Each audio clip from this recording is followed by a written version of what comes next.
Eu queria começar pelo ministro Fernando Haddad. Uma fala que deu um alívio, né, depois de uma semana tensa, uma semana daquelas ali difíceis para o governo Lula. A Haddad fala em cortar gastos e se mantém no cargo, né, Afonso? Muita gente dizendo que o Haddad poderia até sair ou balançar no cargo, mas não. Lula tem feito uma defesa enfática do ministro. Conta mais pra gente. Muito bom dia novamente. Bom dia, Murilo. Bom dia a todos que nos acompanham. Essa defesa ali, eu não acho que foi tão enfática assim, Murilo. Ontem ele falou ali que o ministro Haddad ele era extraordinário, mas manteve-se nisso. Por que o Lula falou deu só uma característica que ele encontra no Haddad ali?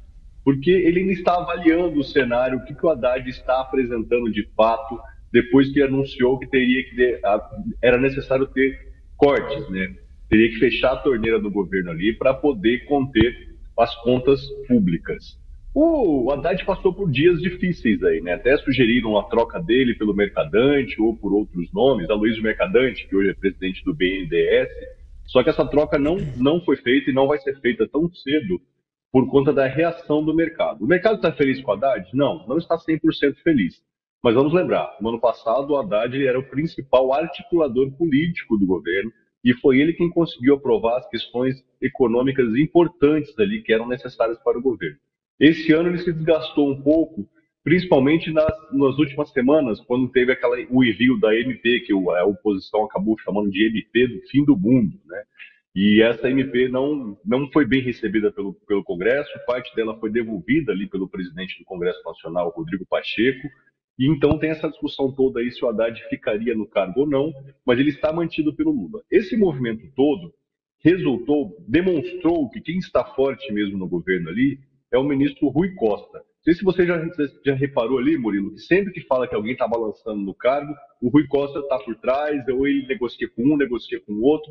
No caso do Haddad, eles não são os melhores amigos, mas assim, Lula hoje, quem é a pessoa mais forte dentro do governo Lula é o Rui Costa. E por conta dessa discussão toda aí, o Rui Costa se fortalece e Haddad ele ganhou um tempo a mais ali. Ele vai ter um tempo a mais no cargo para tentar demonstrar qualquer medida que vale a pena ali para fazer com que ele siga na função. Nessa semana também, logo depois desses ataques especulativos aí contra o ministro da Fazenda, ele se reuniu com outros dois ministros da área econômica, o vice-presidente e ministro do Desenvolvimento, Geraldo Alckmin, e a ministra do Planejamento, Simone Tebet. Então, e aí esse anúncio que ele fez ontem dos cortes de gastos que eles pretendem fazer foi ao lado da Tebet. Por que ele se juntou ao lado dos dois ali? Para tentar demonstrar uma certa coesão da equipe econômica do presidente Lula para o mercado.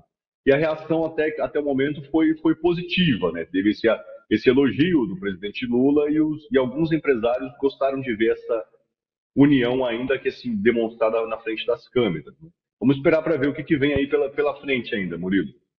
Afonso, você falou da MP do fim do mundo, né? Realmente é uma derrota. A gente estava até aqui comentando, devolução de MP não é fichinha, não. É realmente quando chega num ponto de que, olha, a gente não tem mais espaço para diálogo, a gente já quer devolver essa medida provisória porque é inconstitucional ou não trata sobre os interesses, os anseios do país. Então, realmente foi um baque ali, né, que o ministro Fernando Haddad levou, ele que teve um primeiro ano de bastante, digamos, sucesso na relação com o Congresso Nacional, conseguiu aprovar a reforma tributária, conseguiu aprovar uma série de medidas ali para as contas públicas do governo, mas um segundo ano está no inferno astral, né, o ministro Fernando Haddad. Eu até brinco, né, que eu cito muito aquele livro do Thomas Trauman, que é o pior emprego do mundo, né, que é o ministro da Fazenda.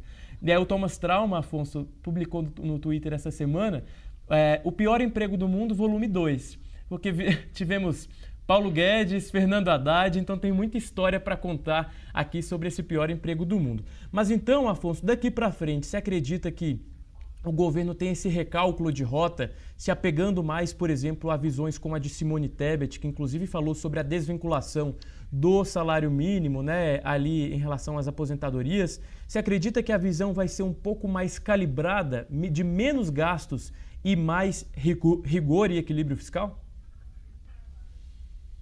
A ideia é essa, Murilo. Essa questão da MP do fim do mundo pegou porque o Ministério da Fazenda esperava ali, então, uma economia esperava então conseguir que entrasse nos seus caixas pelo menos 27 bilhões de reais, 6 e 27 bilhões de reais por conta ali da desoneração da folha de pagamentos de 17 setores, inclusive do que a gente trabalha de comunicação.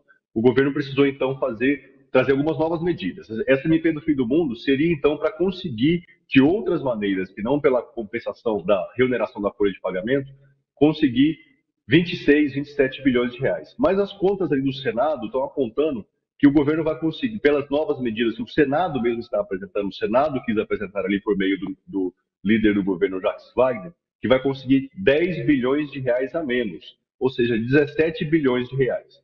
Como vai entrar menos dinheiro, eles têm que tirar, têm que cortar de algum lugar ali, né? E essa é a conta que está pegando ali para o Fernando Haddad, e por isso que ele se juntou nesse momento ali com a ministra Simone Tebet e o ministro e vice-presidente Geraldo Alckmin, para tentar chegar num consenso, num número ali que aumente um pouquinho ali, ou então eles consigam, aumente esse espaço ali do governo para poder chegar, para as contas fecharem adequadamente.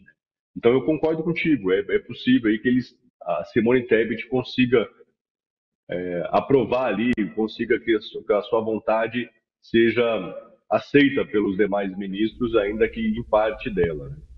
Afonso, só para a gente fechar nossa conversa, a gente tem falado muito sobre articulação política e sobre ali a disponibilidade de Lula para assumir esse papel. Ontem, Leonardo Cavalcante entrevistou aqui no SBT News, no programa Perspectivas, o Ciro Nogueira, né, que é um opositor do governo Lula, já foi apoiador, já foi opositor, agora está na função de oposição. E ele disse que Lula, Afonso, está sem vontade de governar, está sem vontade de fazer articulação política. Ele que é um conhecedor da política, crítico ou não, está dizendo que Lula está sem vontade. O que a gente escuta é que Lula teria a expectativa para esse terceiro mandato de uma posição mais de chefe de Estado, né? Articulações internacionais, o restabelecimento da democracia e tudo isso nesse ponto.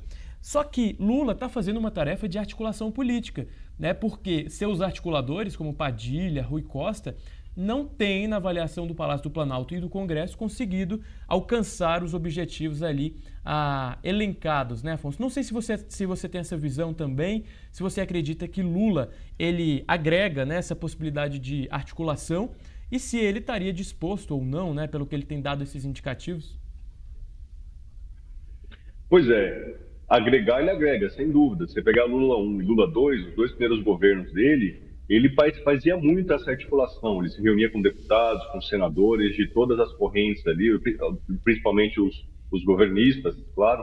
Mas agora, nesse atual governo, quando ele tem reuniões, as reuniões são com os líderes do governo, do Senado e da Câmara, e não necessariamente dos partidos da base aliada.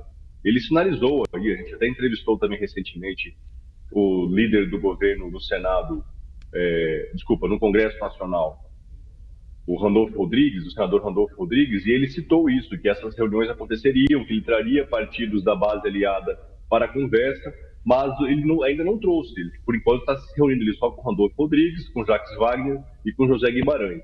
Se o Lula quiser, ele consegue ter essa conversa. Só que o que a gente sinalizou também recentemente é que nem sempre esses partidos querem estar muito próximo ali ao governo Lula. Por quê? Uma das razões a gente trouxe essa semana também, se eu não me engano, no Brasil Agora, Murilo, na segunda-feira, foi que tem representantes ali de partidos como Republicanos, outros partidos que têm muitos representantes na frente evangélica, na bancada da Bíblia ali, que não querem estar ao lado do Lula neste momento, antes das eleições municipais. A razão é que eles não querem ter essa imagem vinculada ao PT, ao presidente Lula, levando em conta que eles podem ter essa imagem usada nas eleições municipais, principalmente em cidades do interior que não são tão lulistas, assim, aqui da região centro-oeste, da região sul e da região sudeste. E essa conversa, então, essa aproximação com esses representantes aconteceria futuramente, ali, depois das eleições municipais. De qualquer forma, o presidente Lula poderia agregar conversando pelo menos com as lideranças dessas legendas. E isso não tem acontecido. Essa sinalização que a gente falou um pouco mais cedo aí do fortalecimento de Rui Costa demonstra também que Lula quer que Rui Costa seja esse protagonista que ele precisa, que ele gostaria de ter ali à frente para poder se dedicar a outros temas que ele tem mais interesse, como você mesmo disse, essa questão internacional, de demonstrar essa força aí do Brasil em relação aos outros países, Murilo.